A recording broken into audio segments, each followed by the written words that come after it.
আসেন আমি এই বিলটাকে সিম্পল ওয়েতে করবো, জাস্ট আমি ওকে এডিট দিই।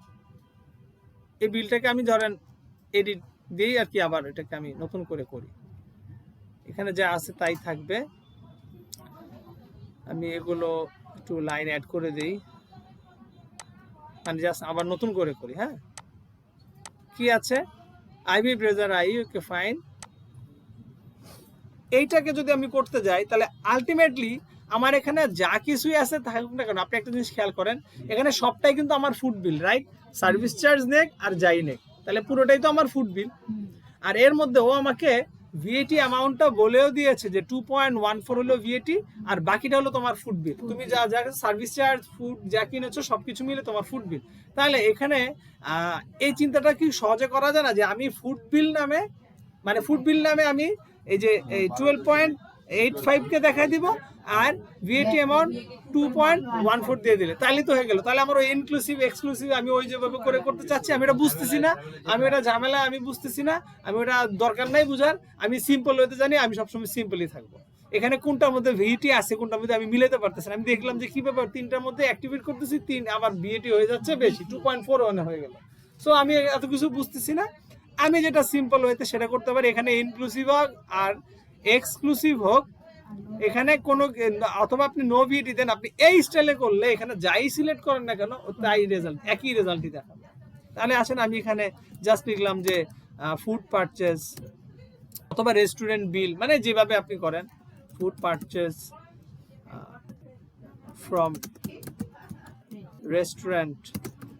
হ্যাঁ, আরেকটা হলো কত, এটা 12.85 ছিল সম্ভবত, 12.85, এই যে এখানেও বলেছে 12.85। আচ্ছা, অ্যাকাউন্টটা কি, আমি এটা এন্টারটেইনমেন্ট। হ্যাঁ, এখানে কি আমি কি দিব কোনো পার্সেন্টেজ? এটা ইনক্লুসিভ দিছি, কিছুই দেবো না, আমার তো আমি সিম্পল হইতে যাচ্ছি। আমি নো ভিএটি, এখানে ইনক্লুসিভ এক্সক্লুসিভ যা মন চায় থাকুক, ওইটা নিয়ে আমার কোনো মাথা ব্যথা নেই, কারণ আমি এখানে নো ভ্যাটের আলাদা করে কোনো আমি ট্যাক্স রেট এখানে অ্যাক্টিভেট করতেছি না। এবার আসেন আমি এখানে দিব ভিএটি অন ফুড পারচেজ।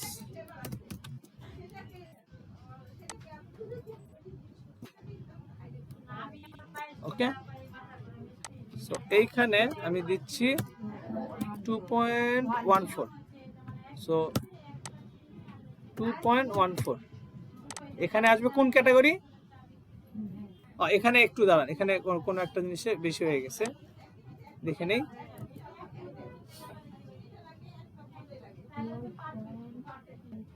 না, এটা এইভাবে না, এটা 2 পয়েন্ট এভাবে না, আমি বলছি এই যে এটা হলো 10 পয়েন্ট, এই যে আমি দাঁড়ান, সার্ভিস চার্জ আছে। হ্যাঁ হ্যাঁ, সার্ভিস চার্জের অ্যামাউন্ট আমরা একটু এখানে ক্যালকুলেটটা করি, কি কি করতেছি আমি সেটা বলতেছি। দেখেন আমার টোটাল অ্যামাউন্ট কত হবে, 14.46 না, আমরা আসলে এভাবে মাইনাস করে নিলে, ক্যালকুলেটর করে নিলে ভালো হতো। ক্যালকুলেটর করে দেখি, 14.46, এটা তো আমার টোটাল বিল, রাইট?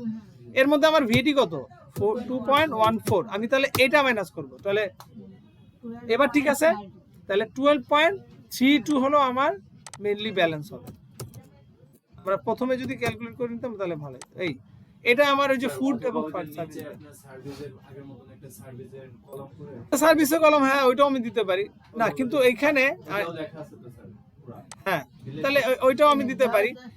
হ্যাঁ, আমি এই যে ভাই যেটা বললো আমি এখানে করি, তাহলে আসেন, হ্যাঁ এটাও করি যে আমি এখানে 10.17 হলো ওর আপনার 10.17, হ্যাঁ আমি হলো 10.17 হলো ওর মানে খাবার খরচ, 10.71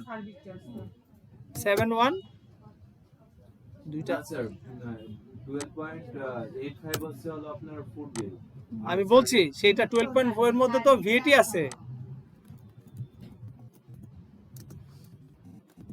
আপনি 12.85 এর মধ্যে তো ভিএটি আছে, আমি তো ভিএটি কে আলাদা ধরতেছি এবং আমি তো এখানে কোনো ইম্প্যাক্ট রাখতেছি না। আপনি দেখেন এই যে হ্যাঁ 1.61, আপনি এইটাকে আপনি এই স্টাইল করতে গেলে যে কোনো ভাবেই করতে পারেন। আপনি দেখেন এখানে মিলবেই, আপনি এই যে 12.85 দিলে কিন্তু আবার আপনি ভিএটি দিতে পারবেন না, কারণ ওটার মধ্যে তো ভিএটি আমার, এই দেখেন এই যে 12.85 এর মধ্যে কিন্তু 2.14 ভিএটি আসছে। টোটাল হলো মানে খাবারের অরিজিনাল বিল হলো 10.71, এটার মধ্যে ভিএটি, আমি তখন এই যে ইনক্লুসিভ এক্সক্লুসিভ আমি এখানে ভিএটি কোনো কিছু বুঝি না, আমি জানি না, আমি আলাদা আলাদা দিব। খাবারের বিল আমার 10.71 বলা আছে এবং আমার সার্ভিস চার্জ বলা আছে, আমার ভিএটির অ্যামাউন্টও বলা আছে। আমি সবগুলো এবারে আলাদা আলাদা করে আমি সবই দিয়ে দিলাম।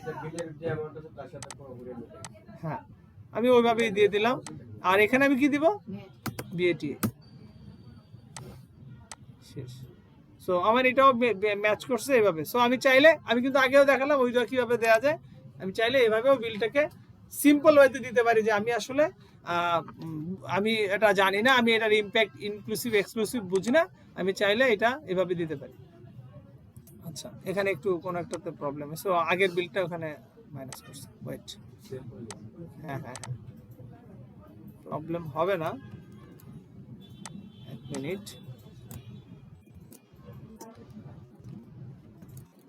Food purchases,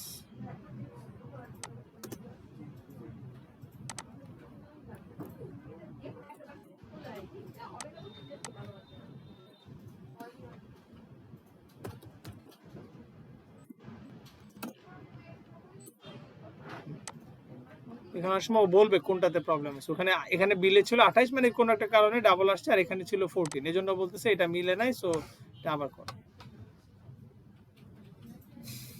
কিন্তু প্রবলেম কোথাও হলে এটা দেখাবে। এখানে কোনো একটা ইস্যু হচ্ছে, টেকনিক্যাল ইস্যুস, এটা কোনো প্রবলেম না। আপনি চাইলে বিলটা ওই যে এডিট করলাম তো ওখানে দেখাচ্ছে, এই যে এখানে যে এখানে বিলটা চলে আসছে, বিলটা অলরেডি আমরা দেখি একটু ওপেন করে।